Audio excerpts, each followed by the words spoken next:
So what are the benefits, you may ask? Well, blood can be drawn from a midline, reducing the need for needle sticks. Midlines can last up to 30 days and generally longer than the duration of treatment that is needed so that you don't have to have IVs restarted constantly. Patients can be discharged sooner with the midline so that they can continue their treatment outside of the hospital and save money. Overall, the process of having a midline is less painful than having a traditional IV inserted, and most patients report that midlines provide a higher quality of care for their treatment. How will the proceduralist know that a line is needed? At our facility, when a midline is ordered on the computer, a slip will print out in the house supervisor's office.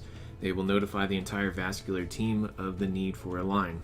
At that time, the assigned vascular access team member will make contact with that department and interview the staff on the medical and surgical history of that patient and the indication for the line, at which point they will decide how to proceed. Thank you for watching. If you enjoyed this content, consider liking the video. Leave us feedback in the form of a comment if you have any questions, concerns, complaints, or compliments. If you want to see more content like this, consider subscribing to see more footage like this. Till next time, stay safe.